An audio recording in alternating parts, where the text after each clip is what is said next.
There is a quite systematic financial trap that handles the life of some of the most intelligent, hardworking women you will ever meet. If you look at her daily life, she does everything right. She manages her career strategy beautifully. She puts hours of focus into her qualification and maintains a flawless daily routine. When her paycheck arrives every month, she doesn't waste it on impulse shopping or flashy luxuries. Instead, she handles the money with extreme discipline. She puts a massive chunk of it into a traditional savings account or a fixed deposit at a local bank. She looks at a balance, feels an immediate sense of peace, and assumes she's building a secure future. But modern financial mathematics reveal a hidden, brutal reality. She is quietly losing wealth every single day. What nobody told her is that inflation is a silent tax on her discipline. If her bank account is paying her a 3% or a 4% interest rate, but the actual cost of living, let it be rent, groceries, health, transport, is raising at 6 to 7% a year, her hard earned money is evaporating in literal terms. By keeping her wealth safe in a digital vault, she is ensuring that its future purchasing power decreases. She is trapped in the safe girl financial script. If you ever felt terrified of the stock market or assume that investing is a confusing, risky game only reserved to finance pros or corporate entities, I want you to take a deep breath. Today, we're breaking down the exact beginner friendly investing framework that takes a woman out of defensive saving and moves her into strategic wealth generation. No jargon, no complicated math, just the absolute fundamentals of how to make your money work harder than you do. Act 1, the psychology of risk and the baseline rule. Before we move a single rupee or dollar into an investment asset, we have to rewrite how the brain perceives risk. In behavioral finance, most beginners fail to start because of a cognitive bias known as loss aversion.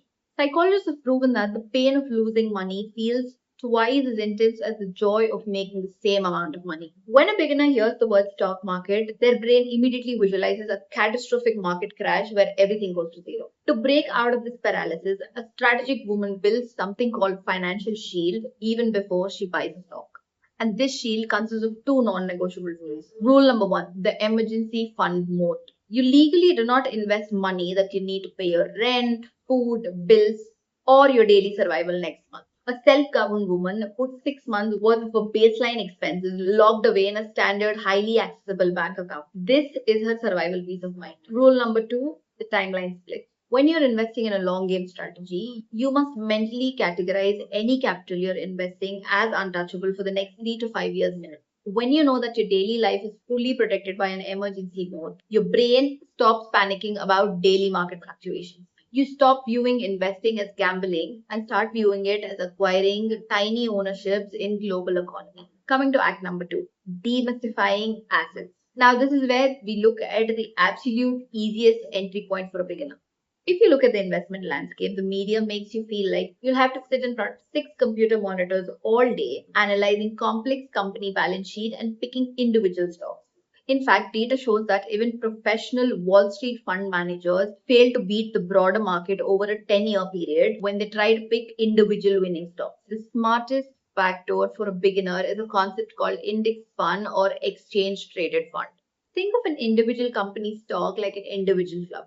If you buy that one flower and it dies, you lose everything. And an index fund is an entire diverse basket of flowers. When you buy a single share of an index fund, like one that tracks the Nifty 50 in India or S&P 500 globally, by doing this, you are instantly buying a microscopic piece of the top 50 or top 500 strongest companies across the world and globally, respectively. If one company in that basket has a terrible year and fails, the system automatically kicks them out and replaces them with a more thriving business.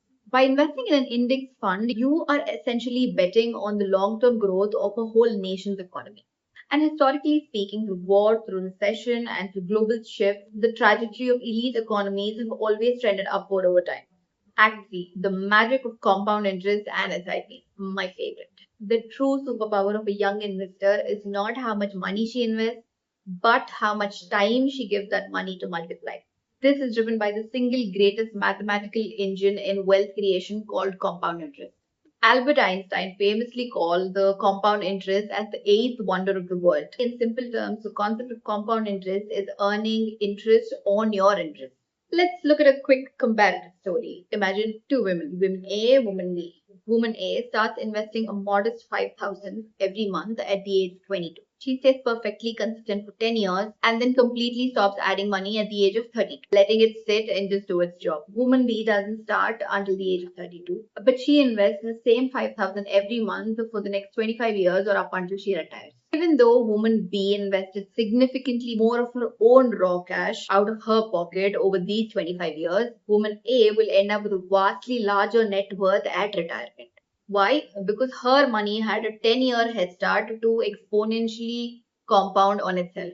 Time beats capital every single time. To execute this effortlessly without overthinking, a beginner leverages a systematic investment plan or SIP or a automated recurring deposit. You set up your investment account to automatically withdraw a set amount, let it be 1,000 or 10,000, the day after your paycheck lands. You remove human emotion, you remove procrastination, you turn your wealth building into an automated utility. You guys must have already understood that I have started this video on stage 2 of financial literacy. I am not going to touch base on stage 1, which is as simple 50, 30, 20, 50% for your needs, 30% for your wants, and 20% of your savings. This is how you will have to break down your paycheck structurally to make sure all of this happens. Now coming to the final act, Act 4, the step-by-step beginner blueprint. If you're ready to completely exit the savings trap and set up your investment engine this weekend, here is your clinical 3-step blueprint to do it. Step 1. Open a low-cost brokerage account. In India, platforms like Zerodha or Grow allow you to open an account digitally in 10 minutes using your basic identity verification, and even before you think any of them sponsored me, I literally just started the channel. No, these are not sponsored. It's just what is easy to use and what I've personally used. Step 2. Pick your index assets. Search for a low-cost, broad market index fund, like a Nifty 50 index fund or a Nifty Next 50 fund, ideally with a low expense ratio. For all those who are wondering what an expense ratio is, an expense ratio is an annual fee that the fund charges to manage your investments. Step 3.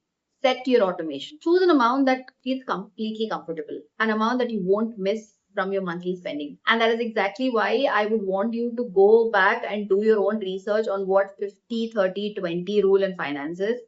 This will give you a very easy idea of how much to spend and how much to save. Once you've chosen the amount, automate it to deposit it on the same date every single month. Once that automation is live, your job is completely done. You do not need to check the stock market app every single morning, or you do not need to panic every time you hear a news that market has crashed. You just let the machine run quietly in the background of your life while you focus on your main character energy. With that, I'm going to wrap this all up, and the final words I would want to say is true wealth creation isn't about being greedy, flashy, or looking like a high-stake trader on a screen. It is about buying back your ultimate luxury, your future, time, and freedom. When you learn how to validate your own financial intelligence and step out of the safe habits that are secretly stalling your growth, you end up shifting your entire trajectory. You stop working purely for money and you start letting money anchor for your safety.